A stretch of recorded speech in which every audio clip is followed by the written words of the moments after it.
So the city of Pittsburgh, did you see the news about we're a month away from draft day? Did you see that the city of Pittsburgh for the days of the draft Thursday, Friday are going e-learning for schools? They're not even sending the kids to Oh, yes, I schools. did I did see that. Yeah, yeah. Yeah, I they lo- are leaning in heavily to it. I Hey, love I it. for a small, market team comparatively, I get it. I get it. Go all the way in and make it a town celebration. I think that's pretty cool. I think it's really funny, and I give them a lot of credit for just saying, you know what, the city's going to be a mess. This is going to be everyone's going to be focused all in on this. Um, who knows? Maybe they had, e-learning days. It's so funny. We didn't have those when we were growing up. My kids get e-learning days sometimes, and I think it's so BS. I'm like, that is like I feel for them. I'm like, you kids, like you got COVID, screwed you guys on Yeah, this there's a one. lot. Yeah, That you can not take a snow day and you can have an e-learning day. But shout out to it's a real football city move from the city of Pittsburgh. it Uh, is. and I would imagine most of the assignments that day, those days, it's the end of the school year anyways, are going to be, you know, who did the Steelers draft in the first round?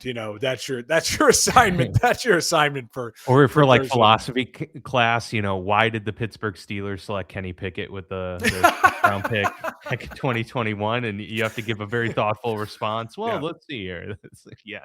he knew the stadium.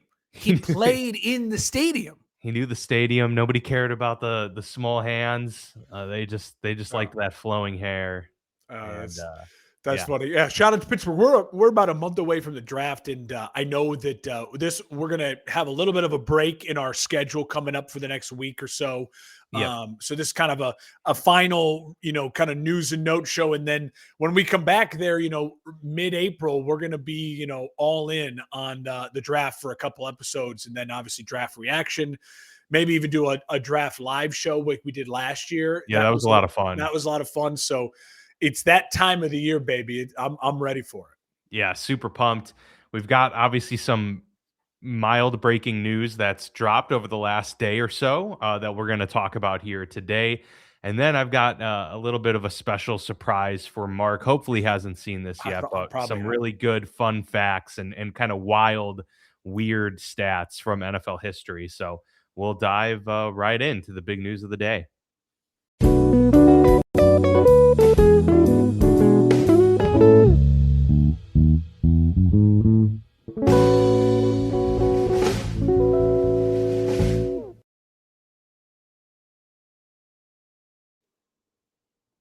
All right, so we've got Jackson Smith-Njigba getting locked up early here in a 4-year deal, $168.6 million, Mark, the Seattle Seahawks securing their by far number one wideout long term and making him the NFL's highest paid receiver and the highest paid receiver in NFL history. So a big deal here, 42, I believe, and a half, Per 42.5 year. a year, making him the highest paid ever. Really big stuff there. And honestly, I think we would both agree pretty much a no-brainer, especially if they let Kenneth Walker go. The season that JSN had, the impact he made in the playoffs and the regular season alike, this is a guy you got to keep around. Well, listen, what I love so much about JSN is his kind of ascension, and it's a confidence pick from the GM, right? Like the ultimate, like I was right. You take a guy, his rookie year, it's kind of like all right, I guess he's a really solid number two, and then last year really takes a step forward, and you say to yourself, this guy's good enough to move on from DK Metcalf. And then you move on from DK Metcalf, and he becomes the offensive player of the year. Like, what a Mhm. rise! What an ascension! Um, And and coming out of college, he was the clear number one wideout. for Everyone was that like, "Man, this guy class, at Ohio State was killing it." And then, yeah, instantly kind of gets buried because Tyler Lockett's there and DK Metcalf, and yeah, just a crowded room at the time that he came it into the felt kind of league. like a weird pick. You're like, this feels like a not necessarily a position of need, and here we are 3 years later, and it's just like a home run, and from all accounts, like the least character issue guy. You know what I mean? Yeah, yeah. When you got big money receivers, like the Brandon Ayuk's of the world who fall off the map. Marcus Colston, they spent or no, wait. who is it? Why am I screwing it up? Who is the guy in New Orleans who had like the giant seasons? Then he got Michael totally Thomas. Michael Thomas, Yeah. and then just disappeared. Obviously, Antonio Brown had that giant contract and then just went absolutely bonkers. So from what I can tell, what I would imagine, he's going to be not an issue, not a problem. He's been healthy. And listen, if you're going to make a focal point of your offense, the star wide receiver just won Offensive Player of the Year. I'm totally comfortable with it, especially the cap going up. But it is wild. You see that number, and you're saying to yourself, I think I sent you the chart on Facebook of like, Yeah, I'm looking at it right now. the highest paid guys, and it's like these are ginormous numbers. But you know what? If you're picking of the list of those guys to be making that money, he feels like maybe the safest bet as of right now from the list of those guys, right? You know, Yeah, that he belongs Micah for Parsons sure. is the highest paid non-quarterback, and you know, we don't know what he's going to be next year.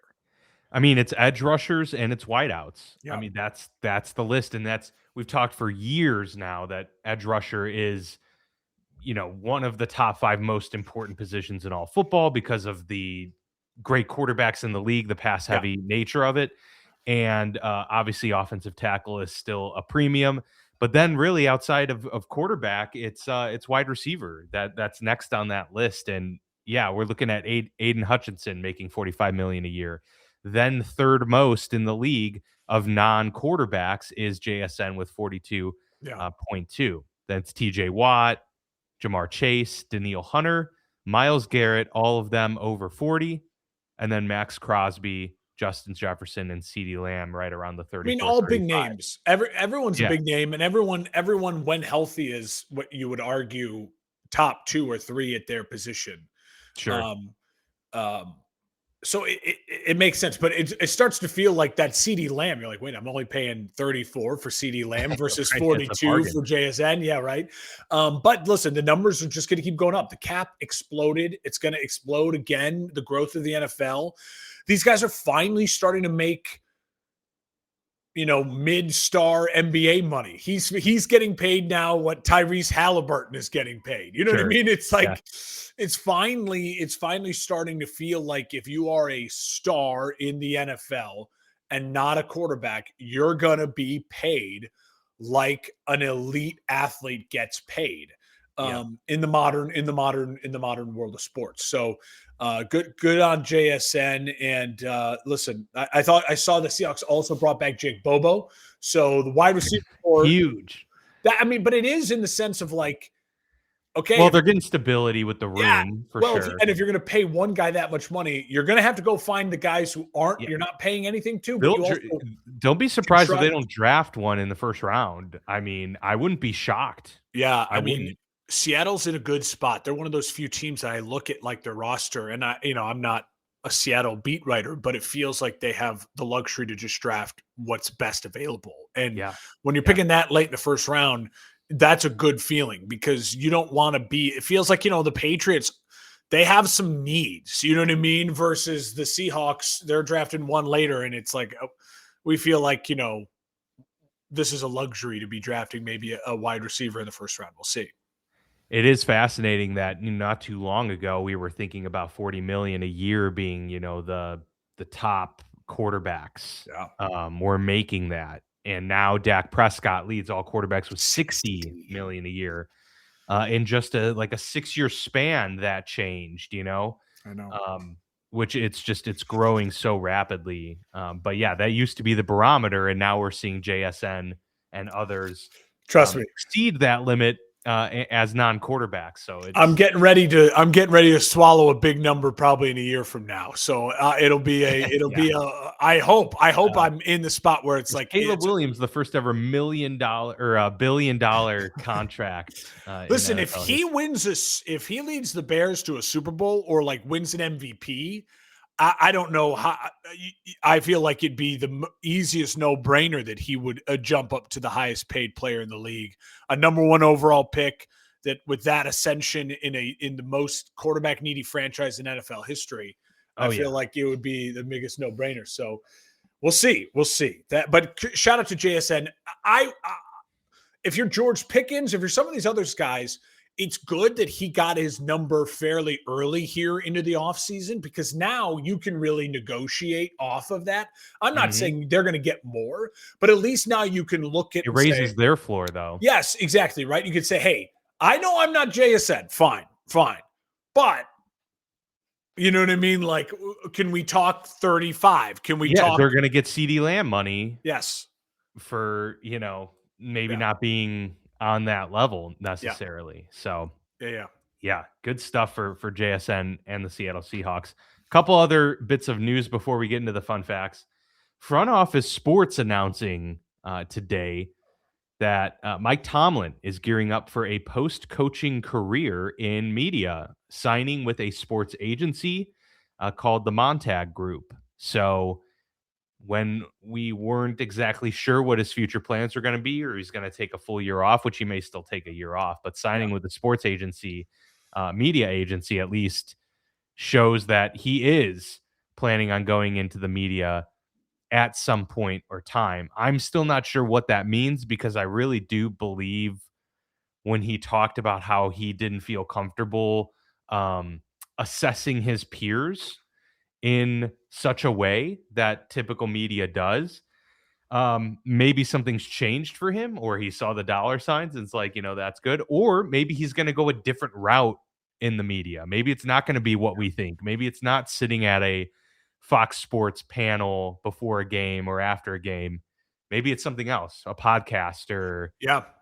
some sort of thing. So I'd be interested to see kind of how this manifests. But yeah, some big news and I could noteworthy there. I could see him being signing one of those deals with like an Amazon or like a Netflix to like do just special broadcasts, right? When they get like Christmas Day games and it's like they take people kind of from all over. I Yeah, could see him just saying, "All right, I'm going to dabble with this. I'm going to try it out. I'm going to get paid to do it, but my focus is probably still going to want to try to be a coach next year." yeah. Um the only thing that I would suggest, like just personally, like if I'm thinking to myself, like, okay, ESPN, Fox, NBC Sunday Night Football, you know what I mean? Like I'm thinking the CBS desk. I would love to see him become the permanent replacement for like a Terry Bradshaw. I Oh, love sure. I I mean, that'd love be the amazing. Fox. I love the Fox Sports, Howie, Terry, Michael. Like that dynamic has always to me Yeah. been the closest thing football has to like Shaq, Kenny, Ernie, Charles, right? Yep. Um, but in the last couple years, it's been hard with Terry. It Like has. It has. Terry, and I love Terry to death, but it's been a little hard. Like Yeah, I've Howie, gone over to the CBS crew with Bill Cowher and, yeah, Nate, Burleson, Burleson, which 'cause I like them a lot, but yeah, it kinda got to be a little just yeah, too much. it's I getting. love Howie. Howie's always Yeah, been, like, my favorite, I know, me and too. And, it's and it's just getting to where it feels like the last couple years of Lee Corso, where it's like they're just kind of have to babysit him and kind of like, okay, yeah, he's the crazy uncle at the yes, Thanksgiving as dinner, opposed to like you know? really fun and energetic and funny and quick and so if I had to like just like dream scenario, he takes that job, he never coaches again, and he then along with like Gronk and Brady, kind of the new blood of Fox Sports, have a transitional kind of couple years with Howie and until then Howie moves on and 10 years from now or whatever, and they kind of retool and reload. But I would argue who needs him the most is ESPN because I can't stand any of ESPN's pre-show stuff. I mean, I like what's her name who hosts the it's so bad. Like I think Kelsey is fun. I like it's not Samantha Ponder anymore. What's her name? Oh God, she's good too. And I'm Well, at ESPN, I'm trying to she think hosts, who you're she's the news, she's a pretty thing, and she hosts God, I'll figure it out. But I really like I don't like Ryan Clark. I've never been like like Rex Ryan is so much. It just never like none of the ESPN stuff has just felt good since like the Dicka era. You yeah. know what I mean? Like it Peter just Schrager's great, Schrager is good, and they were smart to steal him away, right? Like they they were were, smart. yeah. So I feel like they could use him the most. Well, And and now since they bought the NFL Network, Kyle Brandt should yes, be now a part of that group Yes, and he reuniting with helps. Peter. He Kyle helps. Brandt's like he's so good. He's very I'm good. a He's huge very fan of good. his. He's like a digestible Barstool Sports for a lot of people. He rips off Yeah, of like some of the big cat stuff, yeah. but he's digestible. And But his little mini, like, 3-minute specials that he yeah, does before the games are always, like, so, yeah, they're fun. creative They're and fun. fun. Yeah. So I would agree. I think it's interesting. I could talk. We could do a whole episode just on like the sports landscape. But I will say, Burleson. Funny you brought it up. I don't mind CBS because I like Boomer. I like Bill. Burleson doesn't bother me on CBS football. He is just driving me insane on the March Madness coverage. It's Oh, like yeah. it feels like Charles can get away with it because King Charles is just so funny, right? And he played college Yeah, ball, so he at least can still talk basketball. But it feels like when he can't get off script. Like he just doesn't know basketball and college. Like it just feels everything feels so like I'm yeah, reading the script. And it's not him. When you see him do the foot like the NFL stuff, he's very in the flow and very having fun. And now that he has to like host, it just is a weird fit. But I get CBS probably not wanting to pay someone else or whatever the contract works, but it just I don't blame him, but I can't stand him on the basketball coverage. no, I think that's fair. It Yeah. has not worked. Um, I no, think I I'm gonna think look her name up. This woman, just talk, and I'm gonna figure this out. yeah, Sarah Maria is it Rutledge. Maria No, Taylor? Maria Taylor's on NBC. It's Rutledge. It's Samantha Oh, Rutledge. Lisa Rutledge. Yeah, yeah, Lisa Rutledge or yeah. Samantha I think it's Rutledge. Lisa. Laura Rutledge. Laura. Okay. She's good, and she does. Yeah, you recognize her if you saw her. Yeah, oh, yeah. No, Yeah, yeah. she's good. She does a really good job at and they've had some back and forth there. But NBC getting rid of Tony Dungy, they have a lot of turnover. They could use Tomlin too on They Sunday Night could. They Football. could. I think he would be good in there. Selfishly, I think it'd be really cool for them to totally pivot and try and create something newish in the world of sports media, and not dissimilar to like what Peyton did, where he would do that Oh, Manning 30-minute cast. show where he would kind of tour the country and like. Oh yeah. I think Tomlin being a host of a show like that, or even something like a Graham Bensinger, where it's like more serious, like sit downs, but he travels Ooh, and goes and sits down with, because Tomlin has so many relationships that he's very comfortable speaking with in those types of settings. I could see him being a go travel, sit down on the couch, tell the story of somebody, yeah. and sit down with them and do a long And form he's such a interview. quote machine. He would be gold. It would Dude, be gold. his a football life is gonna be great. And I will say credit to credit to like John Gruden, what he does with Barstool. Like he's doing a podcast now, and Yeah. Gruden, like just getting Gruden content is great. And I feel like Tomlin, if he signs in something like that, if I'm just getting Tomlin content, I'm excited. Like You'll I be know it'll be happy. good. Yeah, Yeah. for sure. All right. The last bit of news, Levante David, Yeah. longtime linebacker, announced his retirement after 14 NFL seasons. A bit of surprise him returning last year. So this was not a surprise, but Was he a Buck for life, or I don't remember where did he start I his career believe so. I'm somewhere going to else? look up his career stats 14 right now years, because I was I think. also Was it curious. four? Was it 14-year career? 14 NFL seasons. I believe they were all with the Tampa Bay Because my Buccaneers. first thought was like Hall of Very Good, right? Like I don't know all the. It wouldn't shock me if also like no, dude, he's got like 4 All Pros and he's a Hall of Famer. Like I wouldn't that wouldn't like shock me. You'd be But shocked about that. my first thought would be like Hall of Very Good. If you're gonna do a little deep So he dive, here. has his whole career was with Tampa. That helps. I like. He was on the NFL All Rookie team, one first team All Pro in 2013, and then one additional Pro Bowl in 2015. Yeah. So Hall yeah, of the Very Good with a Super accolades in Bowl with terms a Super of Bowl ring. yeah, one of those really really really solid NFL careers. He finished his career with, let's see here, how many? We got 21 fumble recoveries, 33 forced fumbles. Wow. He He also had 14 interceptions, which is quite a bit, and One a then year. 42 and That's a half yeah. sacks. So, to go Yeah. with his, like, 1,700 combined So tackles. So the guy he was averaged like an interception, 3.5 sacks a year from the middle linebacker spot. Like that's a nice career. That's a nice career. yeah, and really healthy throughout the vast majority of his career. I mean, he only Yeah. missed a handful of games in his 14 seasons. So, Yeah. um, Yeah. big kudos there. All right, so I hope you haven't seen this because the NFL YouTube, they have a separate channel called NFL Throwback, Okay. I haven't heard and of it. I love that channel because it's if you remember, I'm sure you do. NFL Network would do the NFL Top 10 all the time, and that Yes. was like I was addicted to that. They haven't done that in years and years, but this NFL Throwback channel does similar things. They'll do cool videos. They'll do kind of top 10 lists. They'll do, look back stories on like this season or, whatever. They actually have a really cool video on the changing of the quarterback landscape from 2000 on. And they kind of take Ooh. you through every season of like the dominant quarterbacks all the way through up until like 2020. So it's You're gonna really have to neat. send me like that video, and then I'll follow this channel. I've never. Yeah, I yeah, you don't. got it. It's awesome. It's Yeah. really, really cool. But anyway, they came out with a video.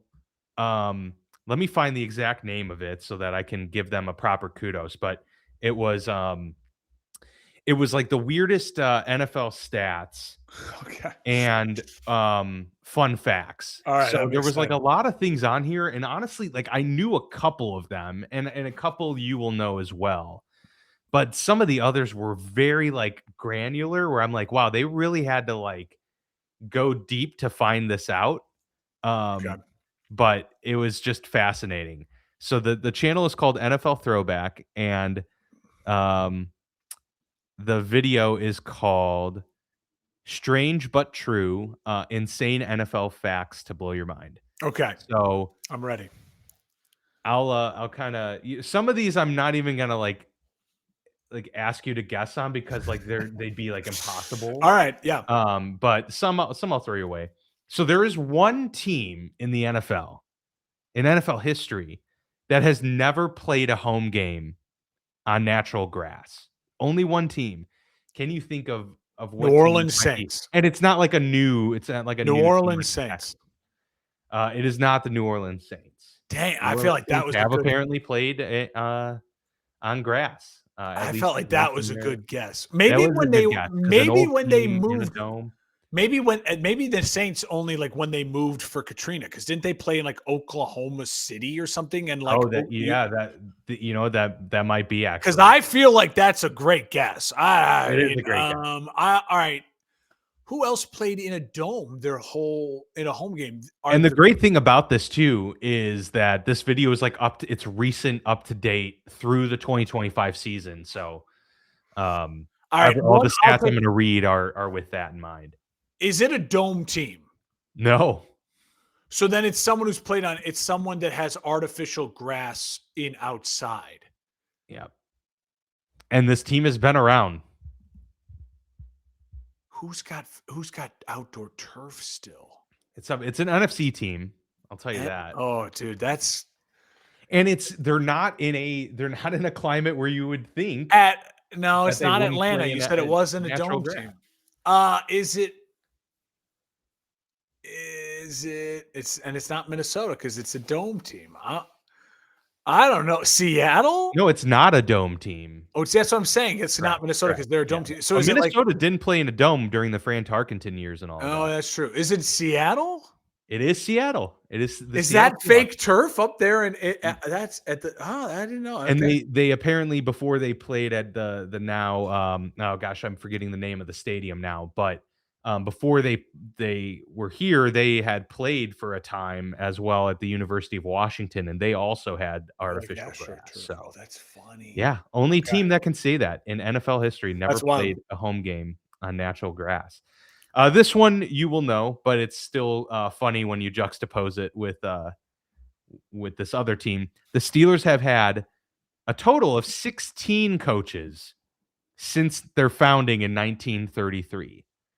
We all know that they've had 3 coaches since 1969. 16 total since 1933. The Browns have had 13 head coaches since 2000. So And that's when is 67 that years prior, that's and the Steelers insane. only had 3 more coaches during that entire span. Yeah, and listen, I think the Browns will be adding another one in 2 years from now. Good luck to Todd Yeah, Monken. yeah, right? Yeah. No, that's just that it's quite funny. So yeah, 14 since 2000 before 2030, it will be for the Cleveland Browns at Wow. the very least. All right, this one is very interesting. 5 straight it's been 5 straight seasons now, where a former New York Giant first round pick has won the Super Bowl with a different team. A New York Giant. Okay, because that would have been So, Leonard Williams. first round pick by the New York Giants, who has now won a Super Bowl with a different team, Leonard and it's Williams. happened in 5 straight. Leonard Williams is not Wait, not who's on the here. same? Oh, that was sorry. That was the.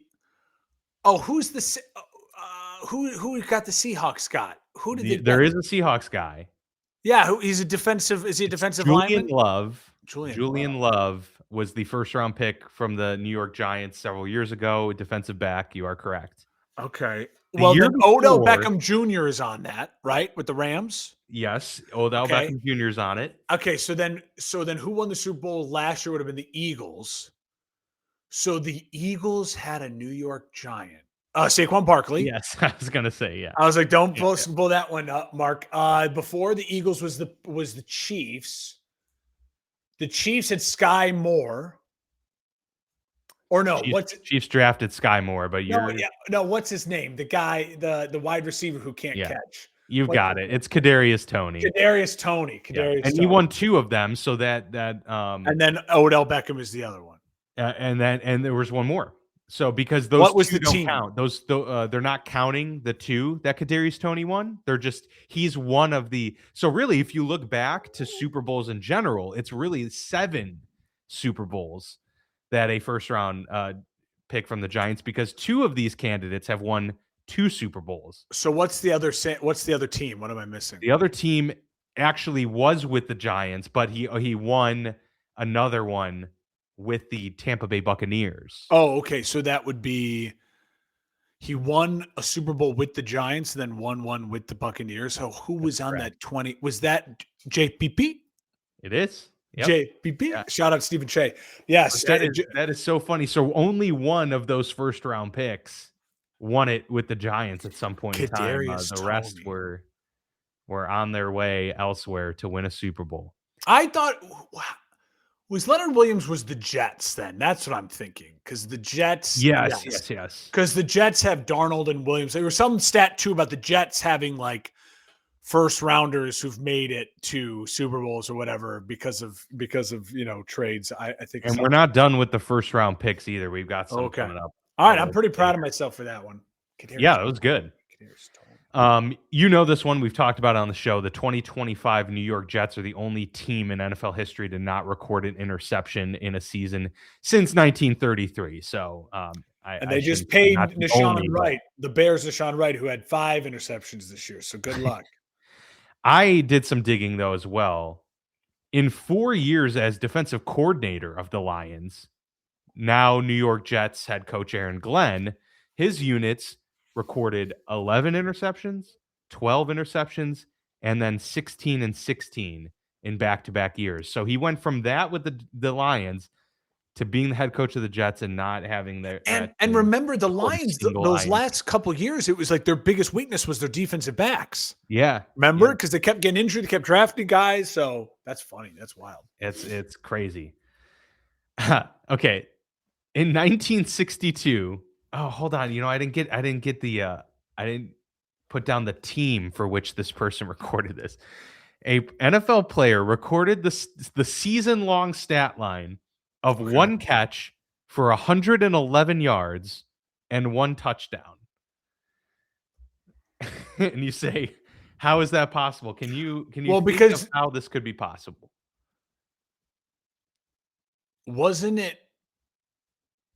Weren't end zones longer at some point in time, or there was some no, it doesn't have to do with that. He played for the Baltimore Colts during this season. How did he get it? He was a receiver.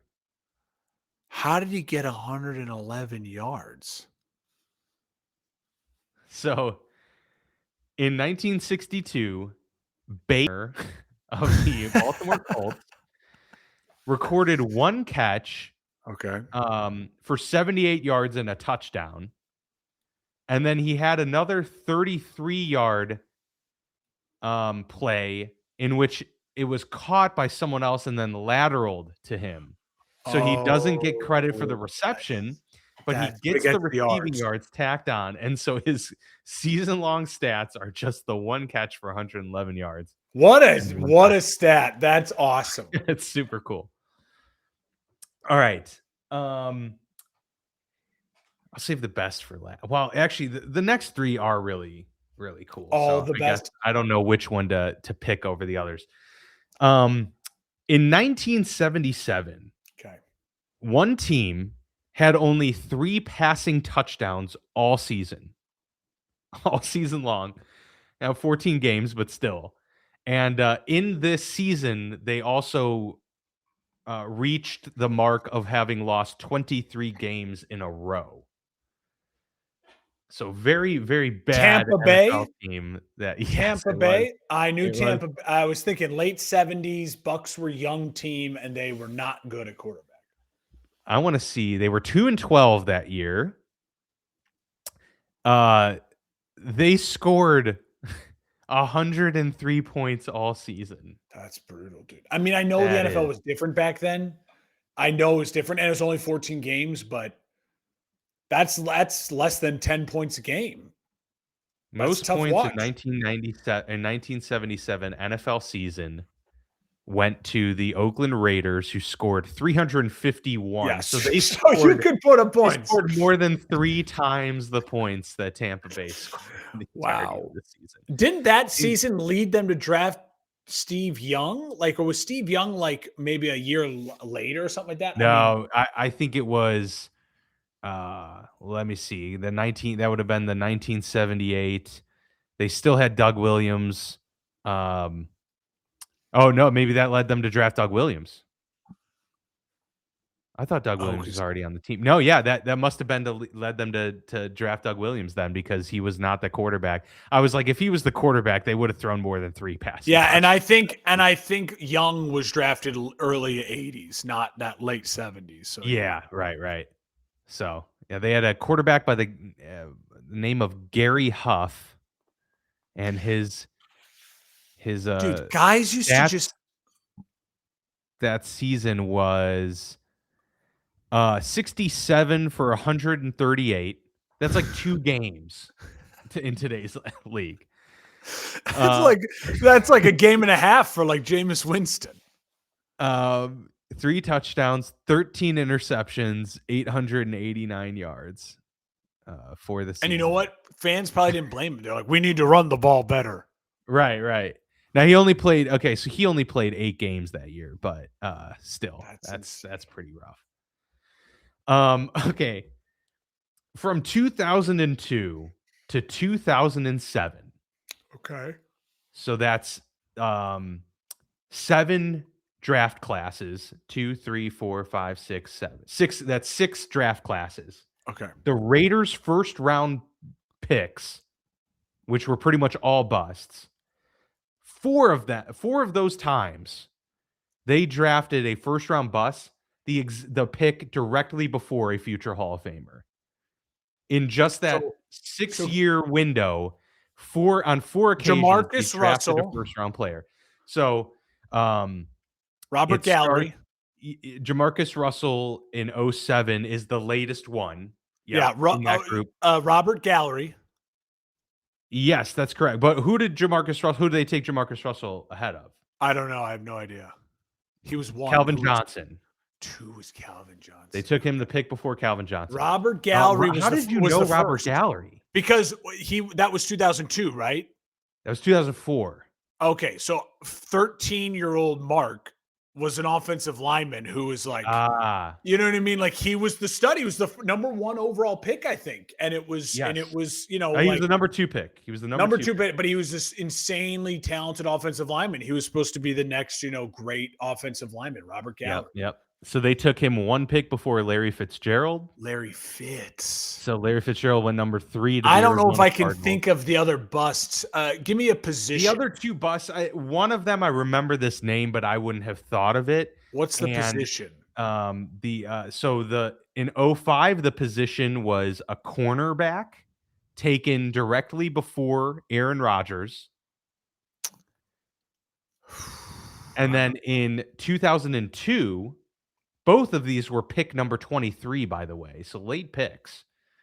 In 2002, they picked an inside linebacker directly ahead of Ed Reed. No, I don't And that know was the either of those. David Carr draft. I don't know any of those names. Yeah, so in '02, the inside linebacker taken at pick number 23 was Napoleon Harris from Napoleon Harris. Northwestern, No wonder he was a um, bust. taken directly before the Baltimore Ravens select Ed Reed. Okay. And then in '05, they took cornerback Fabian Washington. Fabian Washington. What a Which I throwback did name. remember that name. I Yeah. think he had a decent was a decent player for a few years. They took him at 23 right before Aaron Rodgers. That's a So, rough streak. a rough streak just in a 6-year window. You missed out. It wasn't like, "Oh man, what if we like traded and like you just picked these guys directly before a Hall of Famer 4 occasions." I can't help but wonder if they had just gotten one of those future Yeah, Hall right. of Famers, what could have What could have been? happened? You could have had Derek Carr throwing to Larry Fitzgerald at some point early in his career. All right, the final one, and this is wild. I'm trying to figure out how to present this because Okay. I can't get. So there is somebody in NFL history who is not a Okay. Hall of Famer. Okay. I'm sure people who grew up in this era know of this name, Okay. but it's certainly not one that is talked about in NFL history What's the or era? ever mentioned.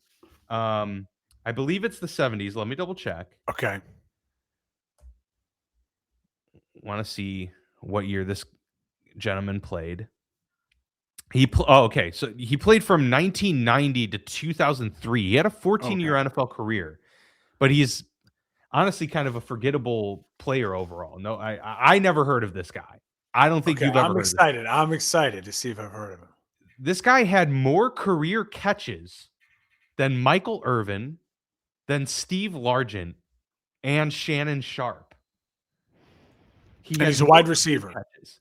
And he's not a Hall of Famer. He's not Wide receiver. What? Give me. Did he's he not play a wide receiver. tight end? Nope. More catches. Oh, running back. Nope. Well, now we're getting into. Now it's getting. He's not tight end, a wide receiver, running back. So what was he? He was a fullback. Okay. A fullback Okay. recorded What team? 827 career catches. What team did he play for? He played for several teams. Okay. But I think the majority of his success came from his years with the Arizona Cardinals. He had about a 5-season run with them. Who else did he play for? Give me In 1994 to 1998 was his run with them. He recorded in 1995 with Arizona, he had 101 catches as a fullback, 962 yards, and 2 touchdowns. What a stud. He followed that up with 99 catches the next year, 7 touchdowns. And what other teams did he play for? He played for I don't know who this Cardinals? Oh, okay. They were the Phoenix Cardinals. That's why. Okay, so he played with the Phoenix Cardinals, then the Arizona Cardinals from 1990 to 1998. This is fullback Larry Centers. Larry Centers. From From I feel like 1990 if to I 98. saw him, maybe is he? I gotta look up what Larry Centers looks like. Was he like a traditional big looking fullback? Kind of, I guess. Yeah, I mean, he was more athletic though. Like he's definitely not super bulky. Yeah, number 37. No, he definitely. But he has more career catches than Michael Irvin, Steve Largent, and Shannon Sharp. What a stud. Which is remarkable. Good for him. Um, That's insane. I mean, I never would have pulled that name. My brain was going to like Lorenzo Neal or someone. I was trying to think of early 2000s fullbacks names, and I would have never got there. Larry Centers. I mean, I was like, my only thought was like maybe Larry Zonka somehow, but they didn't throw the ball enough for that to count. So yeah, if I'm looking right now at the career receptions list, what He's did I got say to he had? be, 800 and yeah, eight something. 827 career catches. See, he has more than Zach Ertz. He has more than Tyreek Hill. I've already mentioned obviously the Hall of Famers. He has more than Marshall Faulk. Who's around him on the list? Like who also has like 800? He's directly in line with Zach Ertz. He's got 2 catches more Okay. than Zach Ertz. He's got 20 fewer catches than Rod Smith. Okay. So He's how not far many? behind What like Muhsin rank is he? Muhammad and Mike Evans. Is he like 30th on the list? He's 36th. Okay, that's impressive. That's very impressive.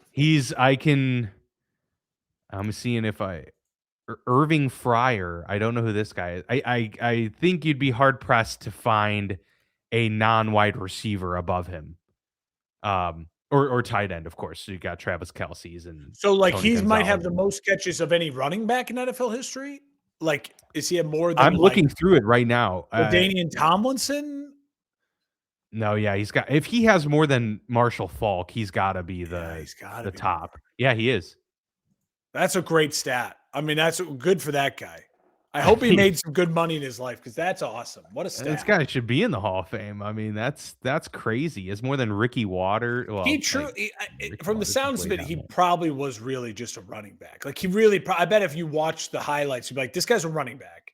But he listed as a fullback, maybe in a 2-back system. You know what I mean? In a certain offensive. He has a lot more than Rob Gronkowski.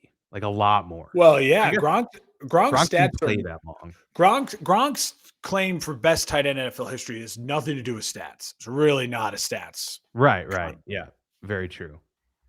But yeah, so that's the That's full fun. list I had for you. And That's a fun one.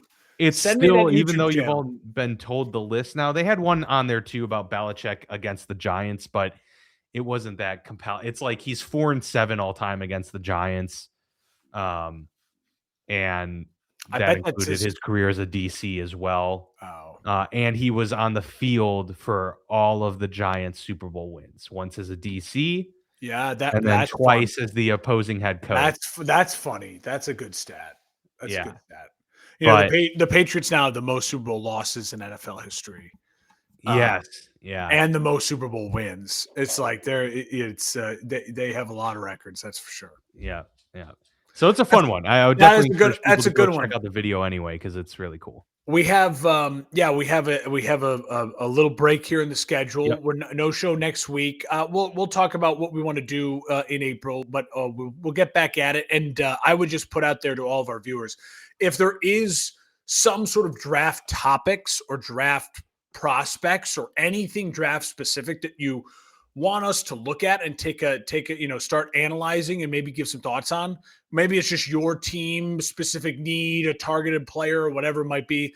Comment away, reach out to us, send us a message on any of the social channels. We'll try to maybe get some of that in, because my feeling is like we're obviously going to do what we've done in the past, where we'll do a quarterbacks episode where we'll just talk about, okay, who are the guys that are even draftable, who we keep an eye on, right? I brought up Tyler Shuck last year in that episode. I feel good about that one. I think I had him as a guy who's like, a legitimate, like, keep an eye on him getting drafted.